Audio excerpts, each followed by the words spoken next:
Now, the big problem with these AI code generation tools is that you can't bring them into a visual editor. However, we can use these code generation tools to generate custom coded components for WeWeb that we can then bring back into WeWeb's visual editor. Now, when it comes to deciding which AI code generation tool you want to use for generating custom coded components, you can pretty much use any of the tools out there. However, for this tutorial, we're going to use two of the most popular ones, Claude Code and Cursor. Now, before we begin, regardless of which tool you use, there's some requirements. The first requirement is that you must have Node.js installed on your device. To do so, you can simply type into Google or whatever browser you like, install Node.js, visit this link, and then choose your operating system and architecture, download the installer, and then run that installer to install Node.js. Then once you have Node.js installed, we can get started. Now, the first tool I'm going to build with will be Claude Code. Now, to use Claude Code, you need to be on the Pro plan for Claude. And when you are on the Pro plan, you need to have the Claude desktop app installed. To do so, on their website, you can click on Claude at the top, go on Download Apps, and then download the installer for whatever operating system you have, go through that installation process, and then once you have it installed and you see this screen, then you're ready to go. Now, Claude Code runs in the terminal. And so to open the terminal on Mac, I can press Command Spacebar, type in terminal, press enter, and it will then open the terminal. And if you're on Windows, you can press the Windows key +X and then select the terminal to open it. Now, the two things we'll want to double check is that we have Node installed and we also have npm installed. npm is basically a way to access different libraries that are available in web development, and we'll need npm installed so that we can access the WeWeb npm library when we set up the component. And we shouldn't actually have to do anything to install npm, because when we installed Node, npm should have came with it. However, we need to double check this. Now, to check a version in the terminal, we can type the name of the thing we want to check, then -v. So I can first check Node by typing node-v, and I can see I have the up-to-date version installed. And if I now type in npm-v, I can also see I have an up-to-date version installed. Now, I see versions for both, so I'm good to go. But at this point, if you don't see versions for both, then you'll want to check to make sure Node installed correctly. So you might need to reinstall it or restart your device. If that still doesn't work and you don't see versions, try the steps that I will explain shortly. So now we'll want to install Claude Code, and the way we do that is by actually utilizing npm. Because, as said, npm is basically a way for us to access different libraries that exist on the web. So what I can do is I can type in this command. So npm install, and then I'm specifying the path to access the Claude Code library from Anthropic. And then I can press enter to run it and install the library. Now, at this stage, if you see a bunch of errors being thrown, it's likely because your npm needs to be versioned. All the commands I'm about to show you will be in the description. And so the first command we'll want to run is this command. This will basically create a directory for npm global. To run these commands, you simply just need to press enter. Then, once you've run that command, the next one we'll want to run is this one, which will basically tell npm to now start using the directory we just created. Then we'll want to run this command, which will basically just persist our changes. And then finally, we need to run this command, which will basically apply our changes without us having to restart the terminal. Once you've executed all of those actions, you should be able to again run this npm install action for Claude Code, and it should now install correctly. Now that we've installed Claude Code, we can begin using it. Now, if you've never used a terminal before, this may be a bit daunting, but bear with me. There's only a few commands you need to know to get going. And by a few commands, I mean there's only really two commands you need to get started. The first is ls. Now, when you type ls, it will show you all of the available directories for whatever folder you're inside of. Now, since I haven't navigated to a folder, it's just going to show me all of the available directories that are at the base of my computer. So for example, in my Finder, when I open up macOS, which is the base directory of my device, you can see I have all these folders, and these are the same folders that you see here. So it's just displaying all of the folders that are in the base directory of my device. And so basically what we want to do now is access the folder that we'll want to start creating our components inside of. Now, in my case on my device, I have this comps folder where I have a bunch of experimental WeWeb components that I build. And so I want to first navigate to this comps folder before we begin building the component. And so to do so, what I can do is I can type in cd in the terminal, and I can then type the name of the directory that I want to navigate to. So I can type comps, press enter. You can see there's now a comps path here to signify that I'm in the comps folder. And if I type ls to now display what's inside of this directory, I can see we have all of these folders which match what we can see in the standard UI. So essentially CD stands for change directory. You can use it to navigate to a different directory. And then LS lists all of the available directories inside of the current directory that you're in. So in my case, now that I'm inside of the directory that I want to begin building components in, I can start the process. Now in our developer docs, in the development process tab, we have a list of all of the actions you need to run. And so I'll now go through these. So the first thing I'll need to do in my terminal is run npm init at WeWeb component. This basically just gets the WeWeb library from npm and initializes the component part of the library. So in my terminal, I can paste this and press enter. I'll then be asked what I want to name this new component. We're going to be building a flippable card, so I will call it flippable card. And we then have the choice of whether we want to build a section or an element. In the vast majority of use cases, you're probably just going to want to build an element, as am I for my flippable card use case. So I'll press the arrow key to select element, and then press enter to confirm my choice. And now that that's done, I've been given 3 commands that I need to run. So the first command is to change my directory to flippable card. If I open my Finder, I can see this flippable card folder has now been created inside of comps. And so I need to navigate to this folder now. So I'll just copy what it gave me, paste it in and press enter. So now that I'm inside of this directory, I need to install npm inside of the directory. So to do so, I can just copy the next one that it gave me, which is npm install, and then Control V and run it. You may see a few warnings when you run npm install, don't worry about them. And then the final command we need to run is npm serve. And what this basically will do is allow us to access this component from inside of the editor. And so I'll paste this in and press enter. And now once that's done, we can switch over to WeWeb and see the component in the editor. Now that I'm in WeWeb, I'm just going to set up the page so I can easily test this component. So what I'm going to do is I'm going to drag a section onto the page. I'm going to give it a full width and a full height and center everything. The reason I'm doing this now is that once we switch to dev mode, none of our changes will save. And so I'd have to do this every time I refresh the page if I wanted to center the component, just so it's easier to see visually. So when I'm ready, I can click on the More menu, click on Development, and I can then press Open Dev Editor. And we'll now be taken to the dev editor. Now again, please be aware that any changes you make while you're in the dev editor will not be saved. Now to load the component in, I can go to the dev tab at the top. I can click add local element. You have a drop down to choose the element. Basically what this lets you do is it lets you replace an existing element on the page with your custom coded component. This can be useful for different scenarios of testing, but probably for your use case, and as for my use case, you'll just want to select custom, so it's a completely new element. Then you can give your element a name. You then have the choice to choose a custom port, but if you're not too sure what this means, just leave it as the default. And then you can press validate certificate, go to advanced, and then proceed to localhost. Basically, we're running this component locally on our device, and the browser can't by default just assume that it's secure and safe. So we have to give it manual authorization to run.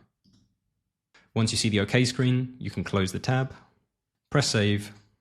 The page will refresh. Once it does, you can go back into the dev panel and you now have your component, which you can drag onto the page. Now, all custom coded components you create will come looking like this, with this I am a custom element text, with this text color prop that works as you would expect. And the reason for this is that this is just the base template of a custom coded component that you get whenever you initialize this via the WeWeb npm library. So now we can get customizing. So we currently have this terminal window running, which is serving us this component locally so that we can use it inside of the dev editor. And I won't want to touch this. So I will open a new terminal window. I'm again going to want to access that flippable card directory. So I'll do ls. I want to go into the comps folder, ls again, and I want this flippable card directory. So I will copy this, type cd, and then paste in flippable card. And if I just type ls to make sure we see those files, this is just the standard files that you see with the template custom coded component. So now all I want to do is type in Claude, and when I press enter, this will start Claude Code. I need to confirm whether I trust these files, which I do, so I'll press enter, and we now can start using Claude Code. Now, if I wanted to, I could just give Claude a prompt now, and it would go off and do its thing and make the edits that it deems fit. However, when it comes to building custom coded components for WeWeb, there's a few nuances that you need to be aware of, and thus Claude needs to be aware of to build effectively. And to give Claude knowledge of these nuances, basically we want it to create this massive system prompt file that we can edit. And in the world of Claude Code, this is known as the claude.md, aka the Claude markdown file. And as it says at the start here, we can run /init for it to create a base claude.md file, which we can then go and edit. So in the terminal here, I will just type /init, so it creates that base claude.md file.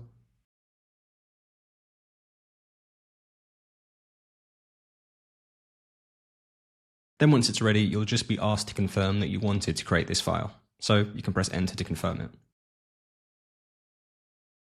And then once it's done, we can open the directory of our component. So for me, it's this flippable card directory.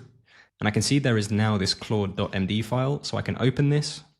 And so you'll basically have this file which acts as one big system prompt. So for Claude to create this, it would have looked at the code that it has access to, so the code of our current coded component template, and it basically would have taken its best guess at creating a knowledge base about what it sees in the code, which is what you see here. It's basically taken its best guess as to what building a WeWeb custom component involves. However, the reason we wanted Claude to create this file was so that we can now override it with our own custom knowledge. So I have this other MD file that I'm going to copy and paste the entire content of and paste it into our original Claude MD file that we just created. And in our developer documentation, you'll find the content of this file, so you can copy and paste it into your created Claude MD file. As a note, over time, we're going to refine this markdown file more and more as we learn better how to instruct Claude to build custom coded components for WeWeb. So depending on when you see this video, the content of the file in our developer documentation may vary drastically to the one I'm about to use. Regardless, there'll be a link to our developer documentation in the description of this video so you can get the latest file. So I'm going to copy the entire content of this file, go into our original Claude MD file, delete its content and paste in our content. And I'm then going to save this. And so this knowledge base of how to build custom coded components will now be passed into Claude every time that we prompt it. And so in Figma, I have this example card, and this is what I want Claude to build. So what I can do is I can just take a screenshot of this card. I will again open the terminal, and I can prompt Claude to build this. So I will say, I want a flippable card that looks like this. And then I can open the Finder and find the screenshot I just created, which was this card screenshot. And I can drag this into the terminal, which will then pass it in as context with my prompt. And I can then ask it for things specific to WeWeb components. So for it to be usable in WeWeb, I could ask for properties, for example. So I could say, I want props for the title, description, and image of each side of the card. And then once I'm ready, I can simply press enter. Now with every change that Claude wants to make to the code, you have to verify. So I'll press yes.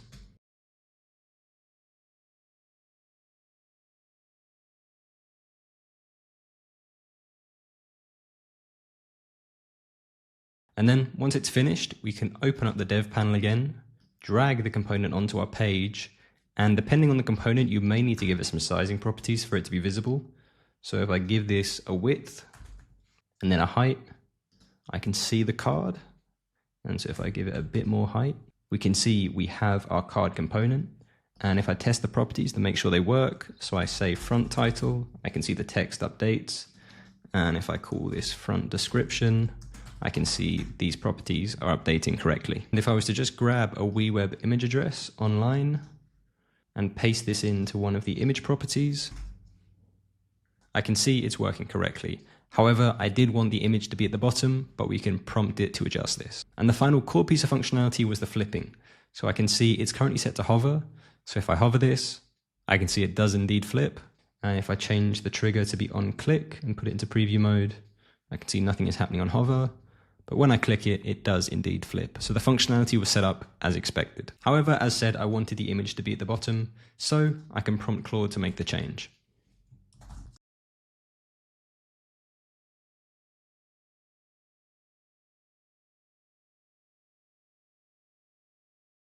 And we can see in real time, it updated the image to now be at the bottom.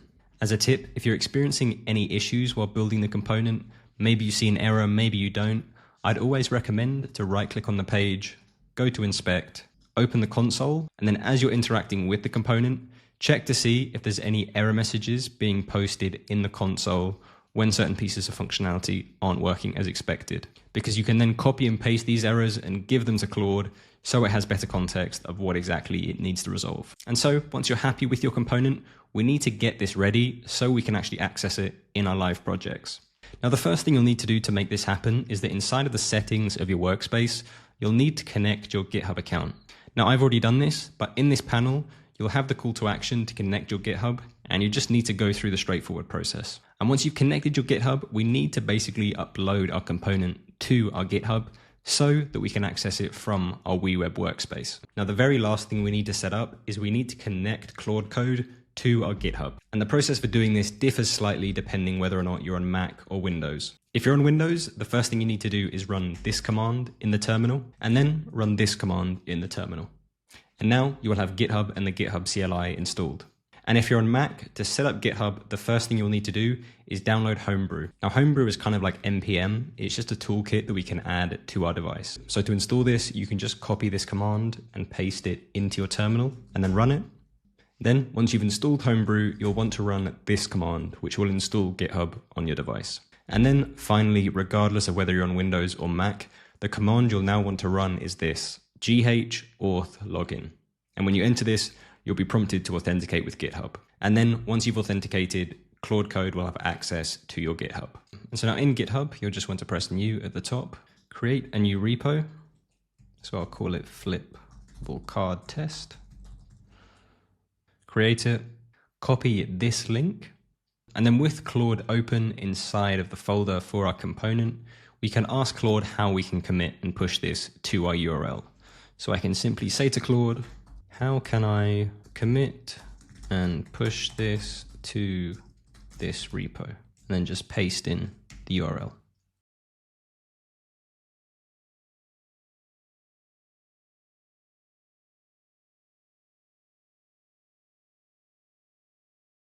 And then once you've confirmed everything, if we now go back into GitHub and I refresh the page of this repo that we created, we can see it now actually has files inside of it. And if I go into this source file where the core code of the component will sit, I can open this element file and we can see here we have the core code of this flippable card. So Claude has basically pushed the code of the component to this repo for us. And so what this now means is that in the dashboard of my workspace, I can go to coded components. I can press import element. I can give it a name. So I will call it flippable card test. I will choose my source. I will choose my repo, which was also called flippable card test. I can select my branch, which for now there only is main. And then I can press create. Now that component will be loaded in and start to build. Then once done, I can click onto the version and choose the version. And like the branch, there only is one version right now, so I can set this initial version to the active version. So what this now means is that I had two tabs open. One was for the dev version of the editor. However, this is for the live version of the editor. When I open the add panel and I go to coded components, I can see I have my component flippable card test. And when I drag this onto the page, and like we saw in the dev editor, give it some sizing so it's visible, we can see we have our component, and so now we could use this in our live projects and publish our projects with our custom coded component. So I hope you found this useful. As mentioned, there's two tools that we'll cover for creating custom coded components. This first one was for Claude Code, and we'll cover Cursor in the next video. If you found working with the terminal a bit daunting, then stay tuned for that Cursor video, as personally I find working with Cursor much more user-friendly if you've never worked with something like the terminal before. As mentioned, you can find our claude.md file in the documentation. There'll be a link in the description. And you can also find all of the needed commands both in the developer documentation and the description of this video. Until next time, happy building.